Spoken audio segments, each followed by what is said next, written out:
deuxième entreprise du jour dans le Live TV Finance, c'est Nowal Innovation, une start-up spécialisée dans la valorisation et l'évaluation financière des brevets et des marques des entreprises. Avec nous sur le plateau ce matin, sa fondatrice Sylvie Gamet, bonjour. Bonjour.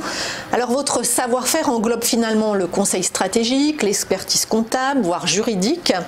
Pouvez-vous nous expliquer un peu l'activité de la société? Oui, alors l'activité est un peu multiple. Donc si je devais résumer, Nowal Innovation accompagne les entreprises dans leur stratégie de développement par l'innovation.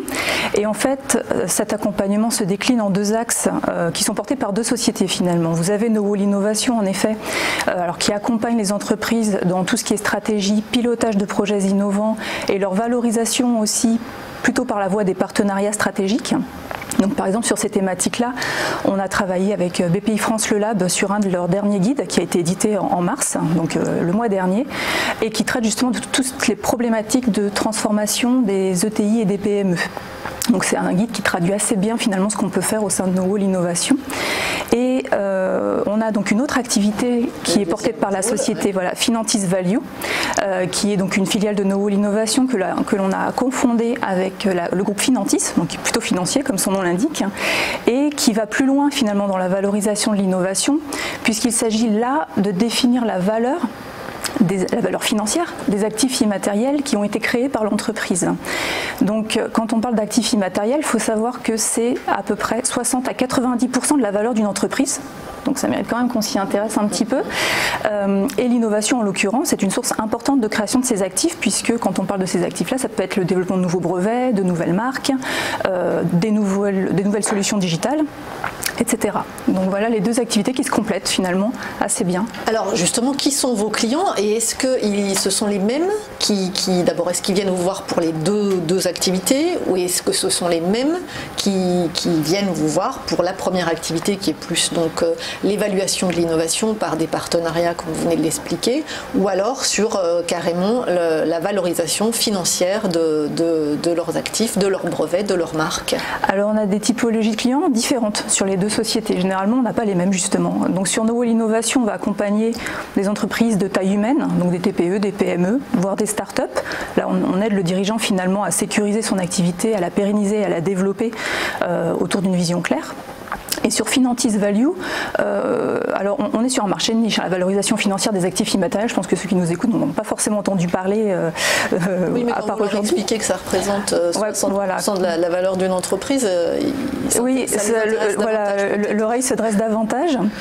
Et donc sur ces thématiques-là, finalement, on adresse tout un panel d'entreprises assez variées, de la start-up au grand groupe en passant par les PME.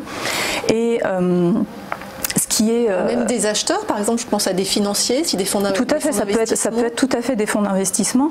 Et en fait, on intervient à différents moments de la vie de l'entreprise et dans différents contextes. Ça peut être des contextes juridiques, donc avec des contentieux, des contextes fiscaux, des contextes purement comptables ou des contextes capitalistiques avec des apports en nature, des levées de fonds, etc. Et justement, est-ce que vous pouvez nous donner deux cas pratiques? Je ne sais pas, peut-être justement dans l'évaluation de l'innovation et dans une valorisation financière d'une marque ou d'un brevet? Alors, par exemple, pour la partie de Nowal Innovation, on va dire dans le caractère plus opérationnel de la valorisation de l'innovation. Par exemple, là, on accompagne une belle PME qui a connu une grosse déconvenue puisqu'elle a connu une perte de 900 000 € de chiffre d'affaires. Donc, c'est presque 10% quand même de son chiffre d'affaires annuel, ce n'est pas rien. Et c'est dû au fait qu'un de ses fournisseurs est passé en direct, s'est approprié son savoir-faire en fait et a passé en direct avec le client final.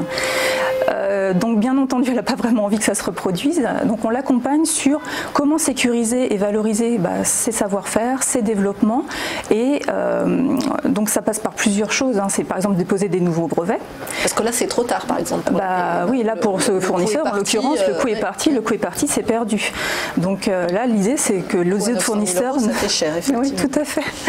Donc à ce niveau-là, c'est vraiment problématique. Et donc il s'agit aussi, de façon plus opérationnelle, d'accompagner l'entreprise à modifier sa culture donc de gestion des relations fournisseurs pour qu'elle reconnaisse déjà les richesses qu'elle développe et qu'ensuite elle puisse les valoriser au mieux.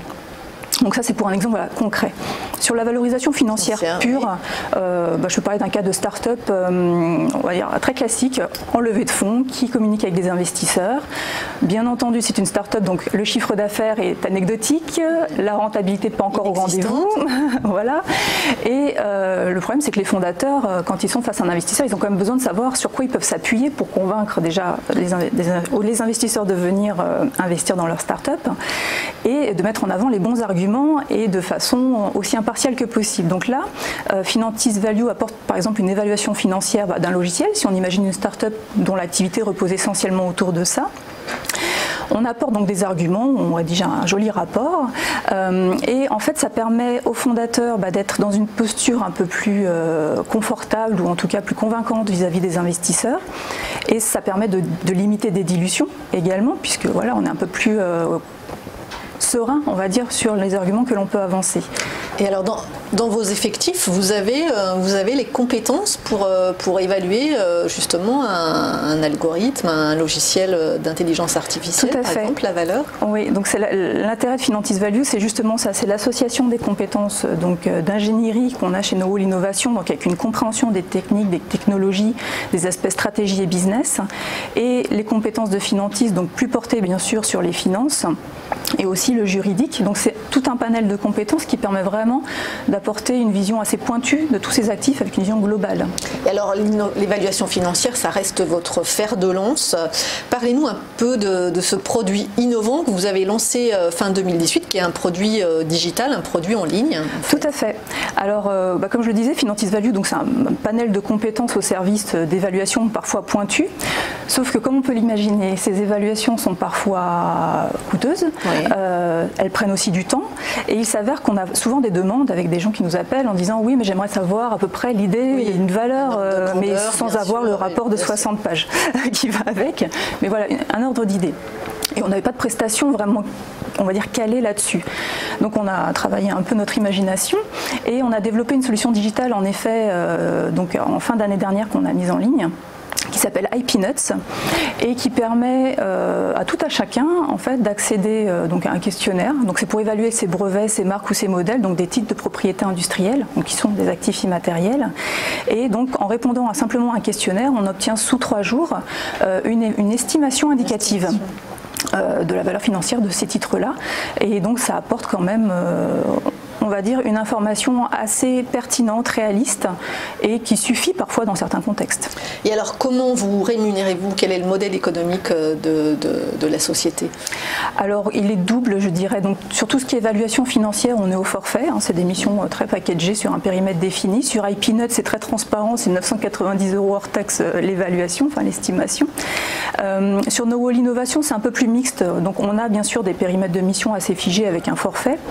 Mais sur certaines typologies de missions comme la recherche ou la mise en place de partenariats, on peut avoir un succès qui est greffé à ça, ou encore une forme d'abonnement où là on se positionne un peu comme directeur innovation à temps partagé pour les PME, où finalement le dirigeant va nous acheter si vous voulez un quota d'heures mensuel et on va travailler sur n'importe quel sujet finalement de l'entreprise qui l'intéresse et avec une visibilité tout de même budgétaire. Et alors jusqu'ici, comment avez-vous financé le développement? Par autofinancement, par emprunt bancaire? Est-ce qu'il y a eu des levées de fonds? Est-ce qu'il va y avoir des levées de fonds?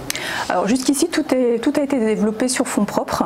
À court terme, on n'a pas encore envisagé de levée de fonds. En revanche, à moyen terme, c'est sans doute quelque chose qu'on envisage, puisqu'avec IPnuts, donc c'est un lancement international. Pour financer les relais de croissance, quels sont les relais de croissance? Les relais de croissance, justement, c'est aller à l'international, notamment en s'appuyant sur la solution IPnuts, donc qui est bien packagée, donc qui est claire comme et qui n'existe pas, qui est vraiment quelque chose d'innovant. Tout à fait, c'est tout à fait innovant. Il y a des solutions qui peuvent exister sur le marché mais qui sont soit trop superficielles, donc on ne peut pas vraiment les exploiter, soit qui s'adressent réellement à des experts et on n'est pas en mesure de rentrer les bonnes données pour avoir quelque chose de pertinent à la fin. Donc on se positionne vraiment de façon assez unique et c'est justement un peu notre fer de lance, on essaie de s'appuyer là-dessus pour convaincre d'autres pays.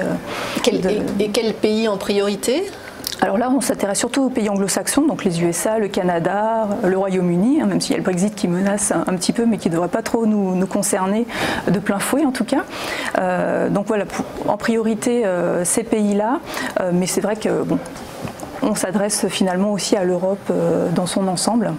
Et pour rentrer sur le marché américain, il n'y a pas des barrières? D'abord, il n'y a pas des concurrents très présents?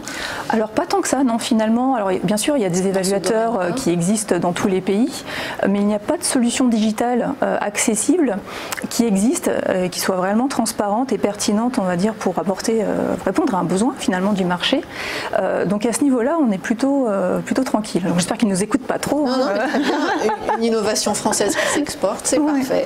Merci beaucoup Sylvie Gamet. Je le rappelle, vous êtes fondatrice de Noël Organisation.